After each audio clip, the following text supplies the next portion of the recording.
¿Cómo están ustedes? Me da mucho gusto saludarlos desde la ciudad de Morelia, Michoacán.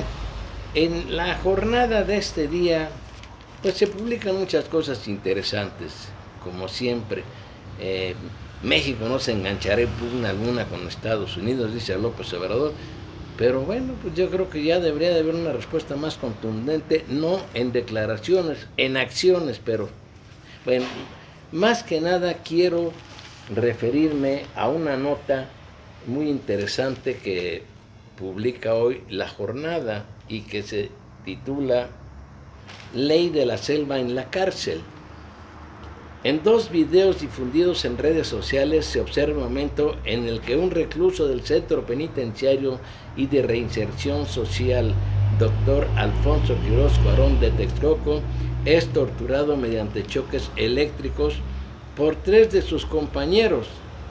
Y le dice, no sirves para someter, sirves para ser sometido.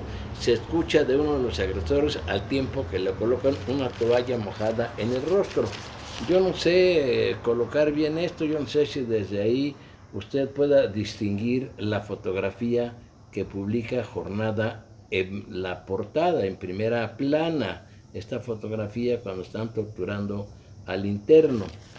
En página interior viene un texto que pues por lo extenso no lo voy a leer completo, pero dice así: desde hace años el penal de Chiconautla ha padecido problemas de hacinamiento, inseguridad y autogobierno, según el diagnóstico más reciente de la Comisión de Derechos Humanos del Estado de México.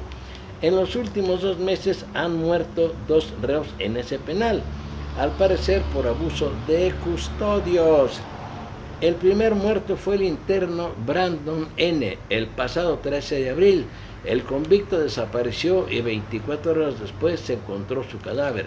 El otro deceso ocurrió el pasado 6 de mayo, cuando un reo identificado como Fabián fue encontrado sin vida.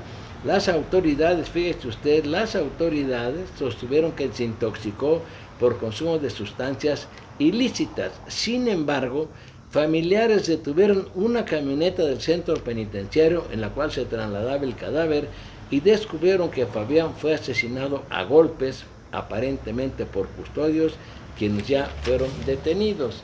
Yo ya tiene tiempo que escribí un libro que usted lo puede encontrar en internet, se llama La prisión en México, origen y evolución de la prisión en México desde el Cuauhcali a Lecumberri. En lo que digo en este libro no es ninguna novedad para los que conocemos del derecho penitenciario, pero yo sí quiero darle lectura, soporten usted tantito, y digo que el fracaso que han sido las prisiones, totalmente las prisiones, a pesar de que hay libros, ensayos, tratados internacionales, discursos muy emotivos, eso sí, por discursos no paramos. Hablo de la situación que prevalecen en las condiciones actuales. Digo yo que dicho sistema penitenciario se identifica con lo que se llama la subcultura de la violencia y que forma parte de la corrupción. Continúo diciendo en mi libro, pareciera que el encierro no tiene alternativa alguna. Hay inseguridad jurídica, hacinamiento, condiciones de vida infrahumanas, abusos cometidos por las autoridades o por autogobiernos tolerados o en complicidad, golpes, maltratos, cobros indebidos, humillaciones y trato denigrante hacia el interno y a sus familiares y amigos que los visitan, imposición de castigos a capricho de funcionarios carcelarios y de grupos que controlan los penales, tráfico y venta a muy alto precio de algún beneficio de libertad. Los presos a menudo ven cerradas todas las posibilidades de solución pacífica a sus problemas y conflictos y recurren también a la violencia. Pues claro, es lógico. Es decir, nos encontramos a una espiral que pareciera interminable, violencia ilegítima ejercida por las autoridades y por los llamados autogobiernos, reacción violenta de los reclusos, represión violenta por parte de las fuerzas del orden, sobre todo las externas, que en muchas ocasiones, por no decir en la mayoría de ellas, causan la muerte de los penados y así sucesivamente. El sistema penitenciario mexicano muestra una realidad de contradicciones, vicios y abusos y toda una gama de violaciones a la dignidad humana. En nuestro país, a pesar del espíritu humanista que impulsó la reforma penitenciaria de los años 70, la vida diaria en las prisiones ha mostrado un panorama sumamente desalentador. En materia penitenciaria en México, la experiencia acumulada permite afirmar que la cárcel es un campo propicio para la violación de los derechos fundamentales de las personas. Por otra parte, la propia existencia de la prisión ha sido cuestionada tanto desde los ángulos técnicos y prácticos. Hay quienes se preguntan, ¿cárceles para qué? ¿Qué se ha obtenido de esas prisiones? Además del enriquecimiento de funcionarios del interior de la prisión y de niveles superiores de gobierno, son como cajas chicas. Hay motines, disturbios, fugas masivas, mercados cautivos para la venta de drogas y centros de operación para extorsionadores, secuestradores y capos del narcotráfico, así como el enriquecimiento de funcionarios de todos los niveles de las estructuras penitenciarias. Pues esto que estoy diciendo a ustedes no es novedoso para los que conocemos el sistema penitenciario. Yo estuve mucho tiempo dentro de una prisión para poder escribir este libro que fue mi tesis de maestría, pero que los propios sinodales me recomendaron, haz un libro sobre esto porque estás diciendo la verdad, no ocultas nada de lo que pasa al interior de un penal. Digo, el sistema penitenciario mexicano, en las circunstancias en las que se encuentra, bajo ningún concepto cumple con la esencia de lo que dispuso el legislador en el artículo 18 de la Constitución Política de los Estados Unidos Mexicanos, cuya naturaleza primordial consiste en la readaptación, que ahora le llaman reinserción del delincuente en prisión.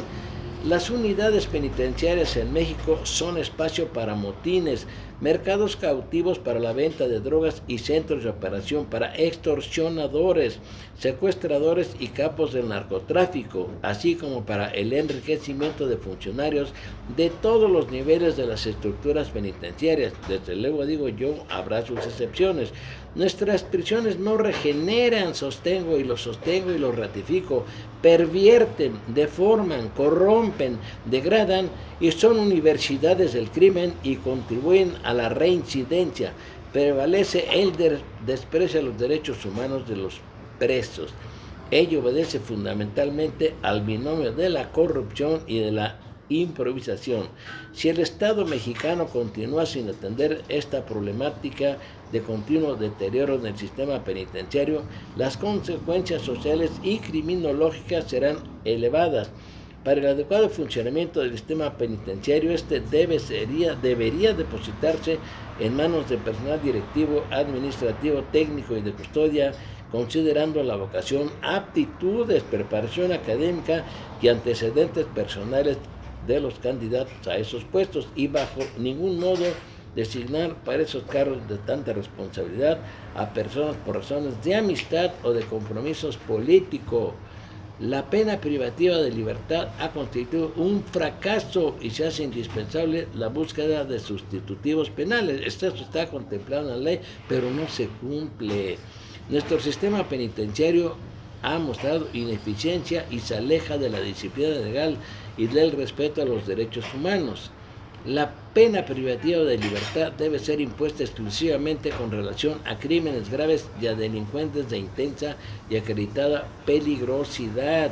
Ha quedado demostrado que la pena privativa de libertad no reduce la criminalidad, pues esta no ha disminuido. Es innegable que la gravedad de la pena no inhibe el crimen, sino la certeza de la punición, es decir, que se castigue a los verdaderos responsables. Nuestro sistema penitenciario es la verdadera escuela de la criminalidad. Bueno, pues ya no quiero seguir leyendo todo lo que yo escribí en este tema. Nada más al final digo, la piedra angular de un penal no es el edificio, ni el equipo inmobiliario, ni el reglamento, sino la calidad del personal que lo administra. de los 4 elementos de un programa de renovación carcelaria, o sea, filosofía, disposiciones legales, establecimiento adecuado y personal, es este último que va a decidir el éxito de las nuevas medidas que deberían ser implementadas por el Estado mexicano. Digo muchas cosas en mi libro, que el libro usted lo puede consultar en internet, La prisión en México, de Adolfo Suárez Terán. Esto que acontece, estas fotografías que publica hoy La Jornada, no son nada novedoso ni pues alarmante para los que estamos dentro y que conocemos cómo opera una prisión internamente. Ya lo digo, ya lo dije, qué son las prisiones. Lo grave de esto es que nadie hace nada de las autoridades para mejorar el sistema. Repito, hay penales que el control es vendido a los grupos de internos, en este caso el Cártel Jalisco Nueva Generación u otros, quienes imponen castigos, golpean, someten, torturan, dan descargas eléctricas, empapan al interno para que la descarga sea más grave, más fuerte, golpean a sus familiares también, tienen todo el control, a ciencia y paciencia y complicidad de las autoridades federales y estatales. Si esto no lo corrigen en la Secretaría de Gobernación, o más bien en la Secretaría de Seguridad Pública, el sistema penitenciario mexicano seguirá en la podredumbre, seguirá en la descomposición, en la putrefacción. Esto de las fotografías que publica hoy La Jornada, solamente las muestro como algo evidente de lo que acontece diariamente en las prisiones mexicanas. Es lastimoso. Por otro lado, para finalizar, quiero agregar que se me hace criticable que el presidente López Obrador no haya llevado a cabo una reunión como desde hace 29 años se lleva cada año, para que el presidente de la Comisión Nacional de los Derechos Humanos, que a veces también se convierten en encubridores de hechos graves dentro de las prisiones, entregara formalmente en un acto protocolario su informe sobre violación a los derechos humanos. Me imagino que el informe contiene lo que pasa fuera y dentro de las prisiones. Bueno, pues el presidente no quiso. ¿Por qué? Porque hace unos días el presidente de la Comisión Nacional de los Derechos Humanos hizo severas críticas a las graves violaciones que hay todavía en materia de derechos humanos, sobre todo la tortura, fuera y dentro de las prisiones. Ha de haber molestado a López Obrador esas declaraciones, y ya lo que estaba programado para llevarse a cabo como un acto protocolario, en donde estaría el presidente, muchos funcionarios, donde el titular de la Comisión Nacional de los Derechos Humanos iba a entregar en propia mano el resultado de ese informe, no se llevó a cabo. Fue la secretaria de Gobernación la que recibió ese informe. Qué lástima, de veras, qué lástima que en esa forma se desdeñe algo tan delicado, tan grave de lo que está sucediendo en nuestro país.